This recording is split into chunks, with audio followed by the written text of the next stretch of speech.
Magandang gabi, teen housemates. Pakonti na nga kayo ng pakonti dyan sa loob, pero handa na ba kayong mabawasan muli sa pagtatapos ng gabi? Nitong nakarang linggo, marami kayong matitinding hamon na hinarap. At heto na ang maaring pinakamatinding pagsubok na harapin ng ating tatlong nominado. Yan ay ang desisyon ng taong bayan. Sa tingin ninyo, nakatulong ba o hindi yung mga pagsubok na ibinigay sa inyo ni Kuya?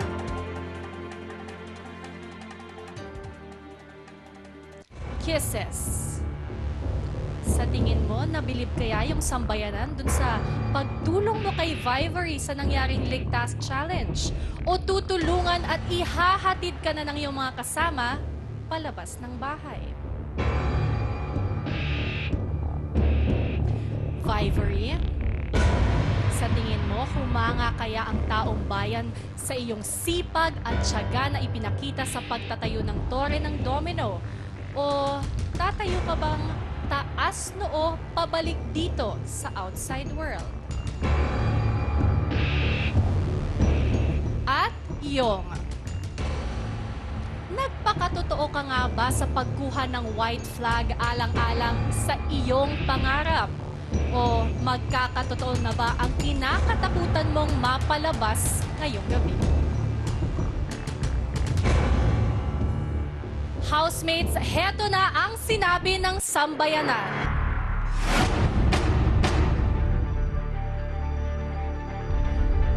Tuloy-tuloy pa rin ang pagharap mo sa matitinding hamon ni Kuya. Dahil ligtas ka sa gabing ito,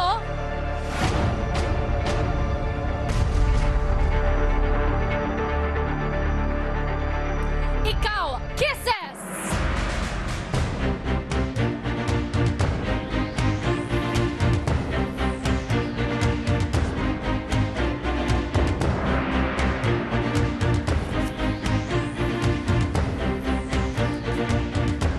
Pero, housemates, Yong at Vivery, sino ang isa pa na haharap sa mga hamon ni Kuya?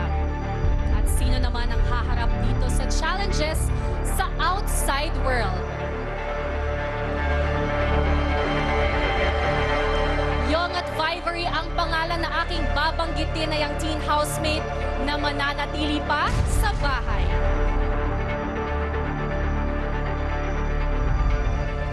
Ligtas ka sa gabing ito.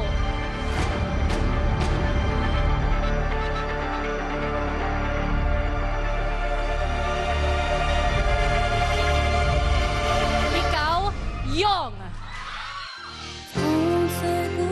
Ibig sabihin, I'm sorry, Vivery, oras na para magpaalam ka sa iyong mga kasama.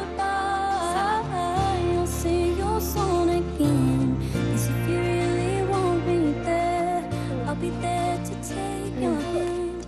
Gonna tell you it's alright as long as you don't say goodbye. Gusto ipagkita niyo nga yan.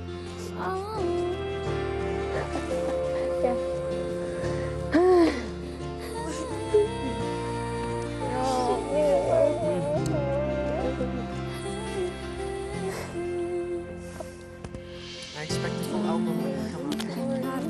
Full album at a concert. Ma, tatago mo to. Ha?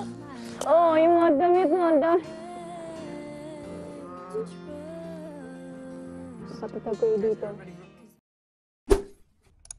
Hi mga kapamilya! Be updated with the Pinoy Big Brother housemates by clicking the subscribe button and watch all the latest videos by clicking the I button above.